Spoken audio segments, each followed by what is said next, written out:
찬양대 할렐루야. 네, 감사합니다. 인사합시다. 할렐루야. 할렐루야. 따라서 하나님 부활의 기쁨 주셔서 감사합니다. 옆 사람 축복해 주세요. 부활의 주님 붙잡고 승리합시다.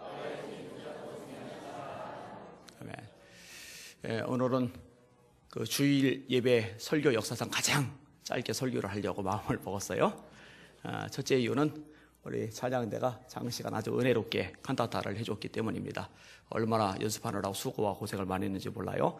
다시 한번 박수 한번 해주시기 바랍니다.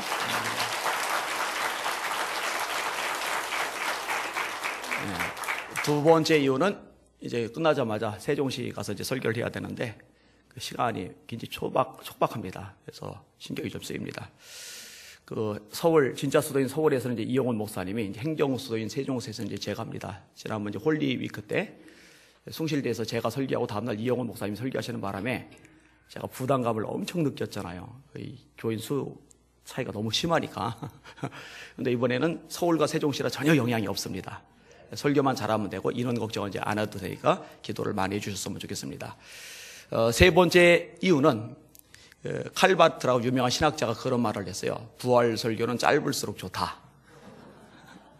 왜냐하면 부활은 구구절절 증명할 것이 아니라 너무나 명백한 사건이기 때문이다. 그렇게 얘기했기 때문입니다. 다시 한번 인사합시다. 예수 사셨습니다. 아멘. 썬다싱이라고 있어요. 꽤 유명한 분이기 때문에 아마 많이들 들으셨으리라 생각을 합니다. 이분이 힌두교 집안에서 태어났죠. 부유한 집안입니다. 부모님이 특별한 사랑을 받습니다. 그리고 특별히 이제 어머니가 힌두교에 아주 심취해 있었기 때문에 유명한 승려들을 수시로 불러다가 이 집안에서 이게 힌두교 예배를 드릴 만큼 독실한 힌두교 집안 사람입니다. 그런데 그런 그가 기독교에서 세운 학교에 들어갑니다. 이유가 뭐겠어요? 학교가 괜찮으니까, 잘 가르치니까. 그 당시에 인도에 좋은 학교들 많지 않을 때니까. 근데 문제는 뭐냐? 이 기독교 학교에 들어가서 있다 보니까 기독교적인 얘기, 성경적인 얘기를 이렇게 듣는데 이 부분에 대해서 반발이 심한 거예요. 혐오감이 심한 거예요. 그렇게 성경 가르치는 교사들이 미울 수가 없는 거예요. 그래서 교장을 찾아가서 성경을 한 권 사고 싶다고 합니다. 교장 선생님이 반가운 거예요. 그래. 근데 성경을 사온 이 썬다싱이 친구들을 불러 모으더니 그 앞에서 성경을 한 장씩 다 찢어버리는 거예요. 이게 쭉쭉 찢는 거예요. 그리고 그걸 모아놓고 불을 붙였어요. 혐오감을 그런 식으로 표현을 한 겁니다. 근데 문제가 뭐냐? 자기가 몸담고 있는 힌두교에 심취하려고 애를 쓰고 발버둥을 치는데 이 해결이 되질 않는 거예요. 늘 목이 마른 거예요. 답답한 거예요. 요가도 해보고 명상도 해보고 해답이 안 돼요. 그래서 자기가 찢어버린 성경에서 해답을 얻을까 싶어서 성경을 읽기 시작을 합니다. 마음이 조금 갈급함이 해결되는 부분이 있었어요. 그러다가 굳게 결심하고 기도를 합니다. 우리가 믿는 하나님을 부르는 건 아니에요. 그냥 막연하게 신을 부르는 거예요. 참신을 찾지 못하면 죽고 말겠다. 그래서 3일간 금식하면서 골방에서 결사적으로 기도하기 시작을 합니다. 신이여, 만일 당신이 정말 살아계시다면 저를 만나주세요. 그때 라오라로 가는 밤기차가 기적을 울리며 지나가는 소리가 들렸답니다. 다음 열차는 새벽 5시 급행 열차입니다. 그때 다시 이렇게 기도합니다. 신이시여, 만약에 다음번 열차가 지나갈 때까지 제게 나타나 주지 않는다면 저는 저 열차 속에 뛰어들어 죽고 말겠습니다. 다음 열차가 7시 후에 지나가게 되는데 밤을 새워 기도하는 거예요. 근데 새벽에요, 방문 쪽에서 환한 빛이 비쳐오는 거예요. 한 남자가 나타난 거예요. 보니까 머리 가시 면류관이 쓰여져 있고 손과 발에 상처가 나 있어요. 누가 나타나신 겁니까? 부활의 예수님이 나타나신 거예요. 그리고 이렇게 말합니다. 썬다싱아, 나는 너를 구원하러 왔다. 너는 바른 길을 찾고 있구나. 내가 곧 길이니라.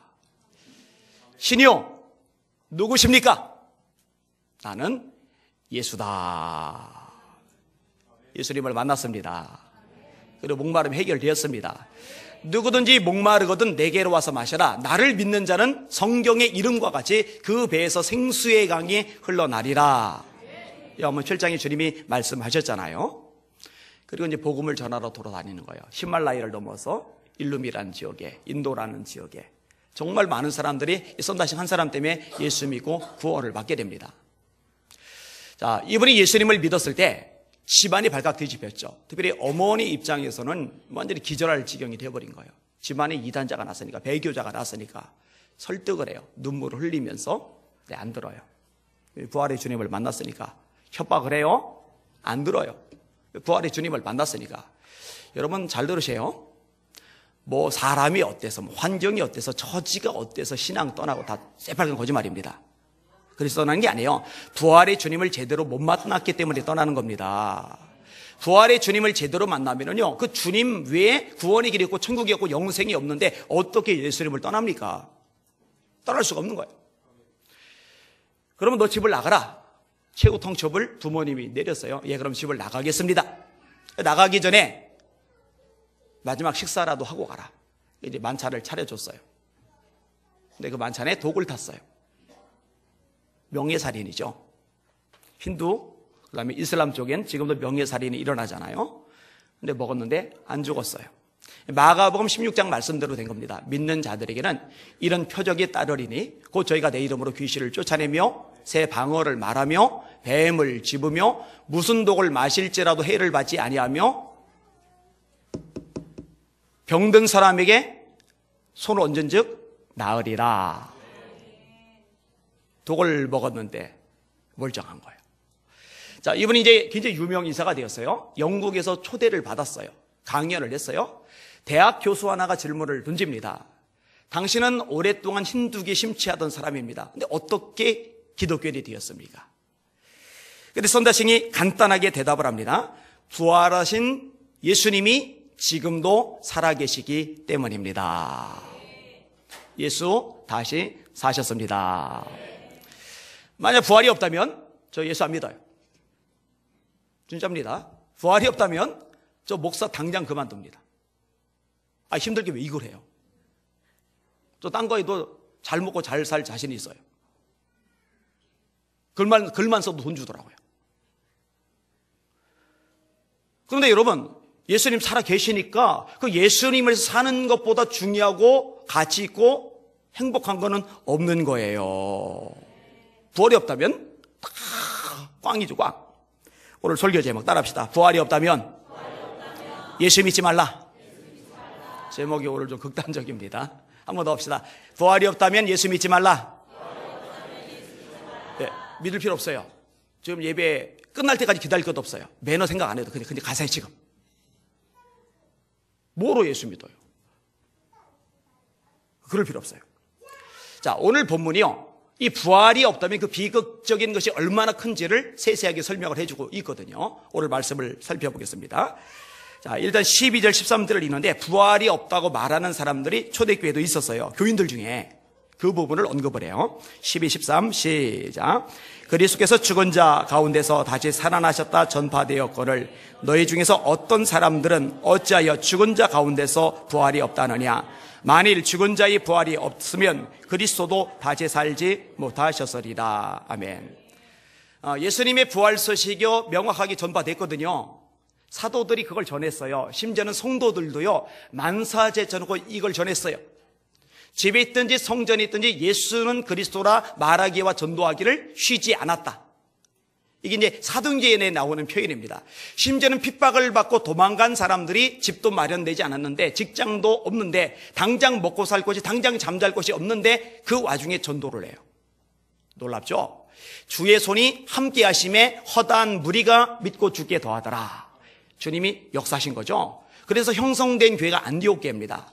목사님이 건물 얻고 현판 세우고 십자가 달고 장림 예배 드리고, 그래서 시작한 안디옥 교회가 아니라 핍박받아 도망간 성도들, 먹을 것도 없고 잠잘 것도 없는 그들이 복음을 전해서 형성된 교회가 안디옥 교회고, 이미 그렇게 형성된 교회에 예루살렘께서 파송된 바나바가 바울과 함께 사역하게 된 교회가 바로 안디옥 교회인 겁니다. 핵심 메시지는 예수 부활하셨다는 거예요.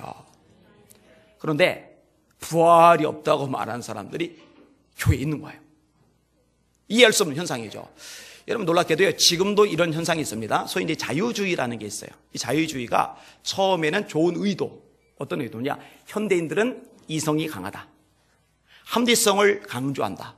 그러니 현대인들에게 이 성경이 어필될 수 있으려면 현대인들의 수준에 맞게 합리적으로 이성적으로 성경을 설명해 줘야 된다. 너무 기적적인 거, 초자적인 거 얘기하면 그 말이 돼? 이렇게 반응할 거다.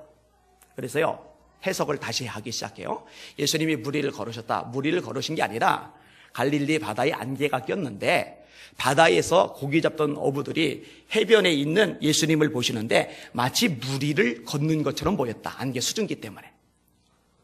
떡 5개와 물고기 2마리를 5,000명을 뭔 수로 먹이냐. 그게 아니라 저마다 도시락 싸웠는데 자기 혼자 먹으려고 숨겨놓고 있다가 애가 자기 거 예수님께 내놓으니까 양심의 가책을 느낀 어른들이 저마다 끄집어내서 먹은 거다.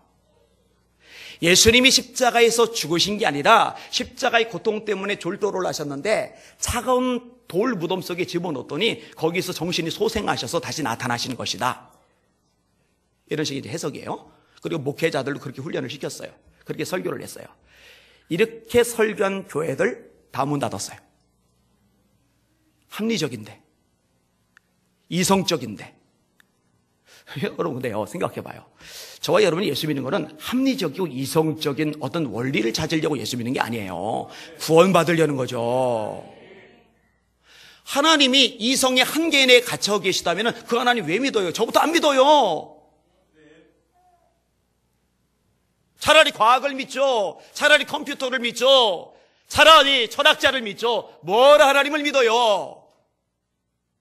하나님은 창조주일 수도 없어요. 창조가 논리적으로, 이성적으로, 합리적으로 설명이 됩니까? 인간의 이성이라는 게요, 지구의 기원 설명 못합니다. 뭐 빅뱅 이론, 수많은 이론 말하지만 검증이 하나도 안 됐어요. 매번 바뀌어요.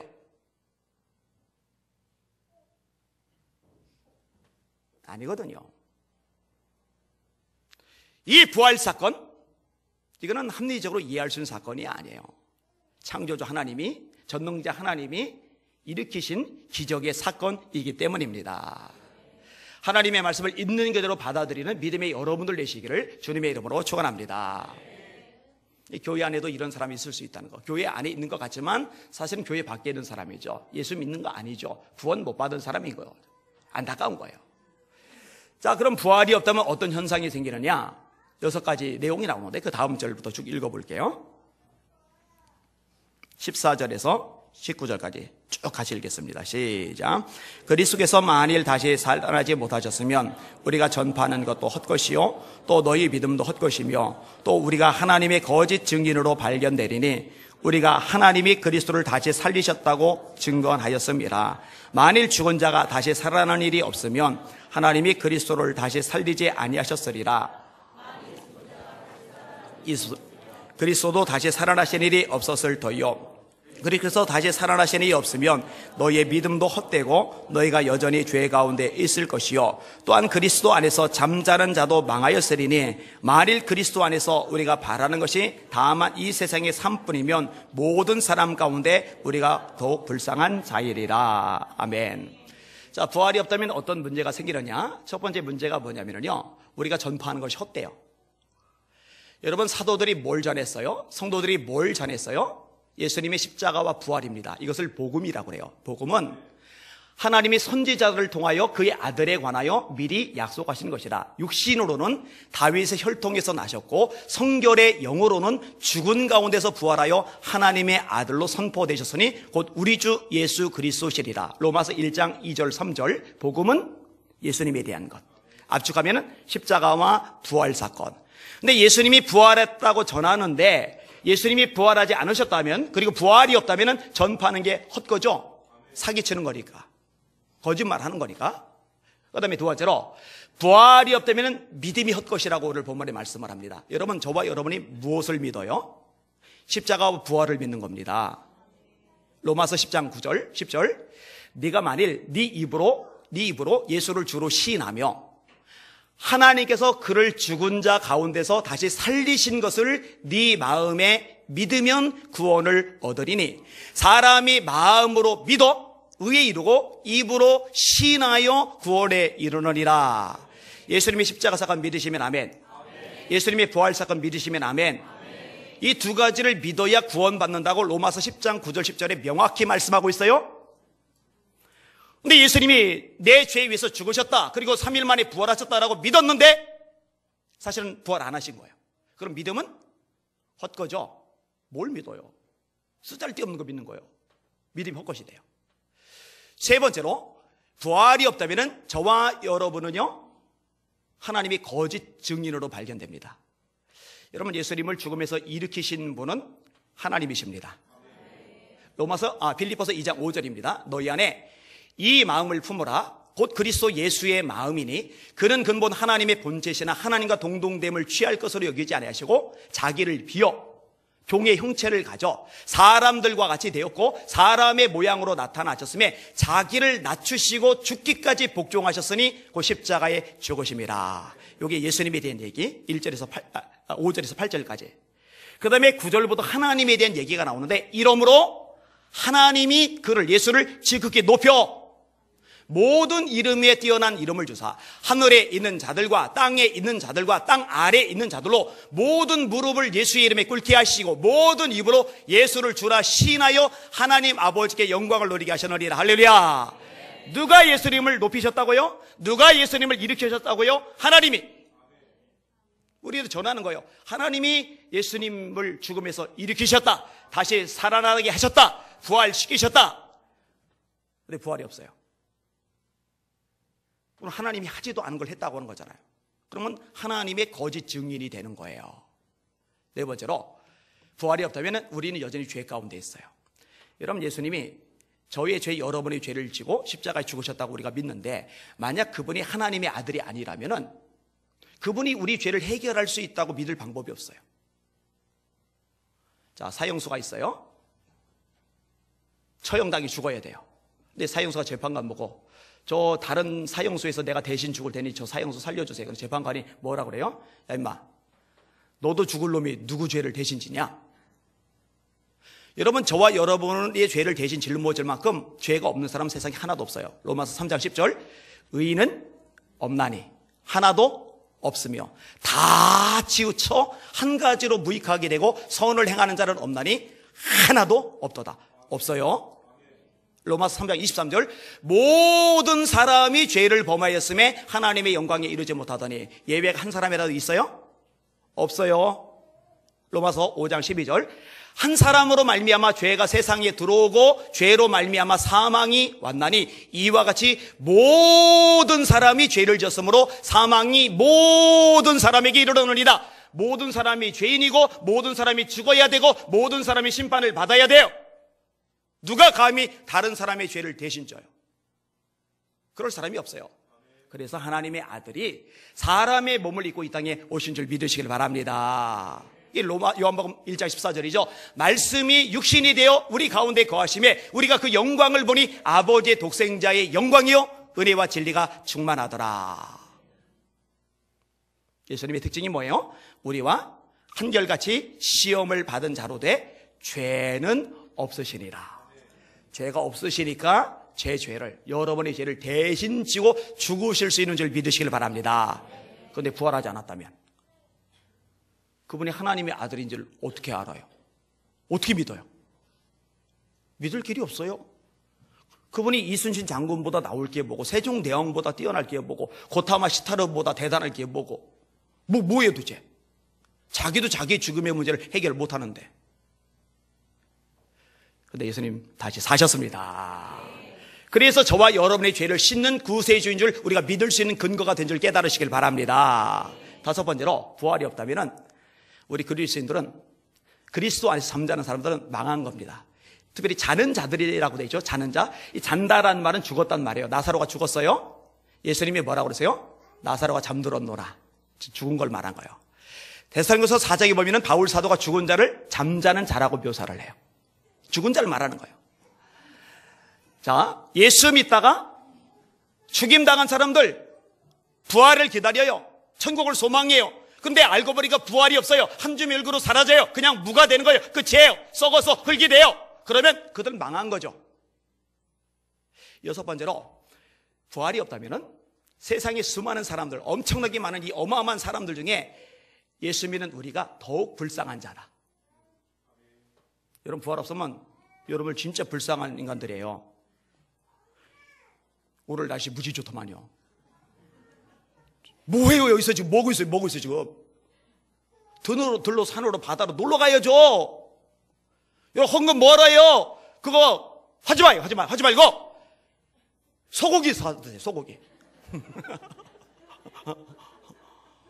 어제 막 열심히 청소들 해요. 3년 전에는 그 전날 새벽 2시까지 청소했대요. 왜 바보짓 해요? 직장 다니기도 피곤하고 가뜩이나 지치고 힘든 세상살인데 왜 그 짓 해요? 가만히 생각해보니까 부활이 없다면요, 이 안희한 목사, 와, 겁나게 불쌍한 사람이에요. 예수님을 위해서 다 포기했는데, 정말 뼈가 부서지도록 발버둥 치는데 막. 어제도 제 아내가 저처럼 살면 자기는 죽는다고.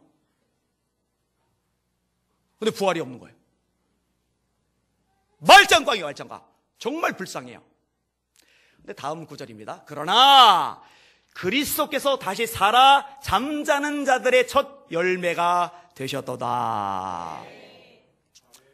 자, 정리할게요. 부활이 없으면은 우리가 전파하는 것 헛되고, 우리가 믿는 것 헛되고, 하나님의 거짓 증인이 될 것이며, 우린 여전히 죄 가운데 있을 것이고, 예수 믿다 죽은 자들은 망한 거고, 세상에는 모든 사람들 중에 저와 여러분이 가장 불쌍한 자일 텐데, 참 다행스럽게도 참 감사하게도 예수 다시 사셨습니다. 지금도 살아 역사하십니다. 저와 여러분들도 이 부활에 동참하게 될 것입니다. 주께서 호령과 천사장의 소리와 하나님의 나팔로 7일이 하늘로 쫓아 강림하시리니 그리스도 안에서 죽은 자들이 먼저 일어나고 그 후에 우리 살아남은 사람도 구름 속으로 끌어올려 공중에서 주를 영접하게 하시리니 그리하여 우리가 항상 주와 함께 있으리라. 말씀을 정리합니다. 요 6가지만 기억합시다. 부활이 없다면 따라하세요. 전파하는 것이 헛되다. 믿음도 헛되다. 우리는 거짓 증인이 된다. 죄 가운데 있을 것이다. 예수 믿다 죽은 자는 망한 거다. 좀 줄여서 내가 제일 불쌍한 자가 된다. 마지막 이 그러나가 중요해. 이 그러나 액센트를 넣어서 그러나 액센트를 넣으라니까요. 그러나 예수님 다시 사셨다. 우리 주님께 영광의 박수 올립니다. 아멘.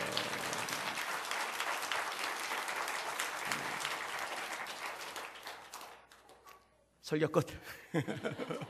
오늘은 성공했어요. 제가 짧은 설교 엄청 못하는데 우리 주님 다시 사셨습니다. 하나님, 아무리 생각해도 정말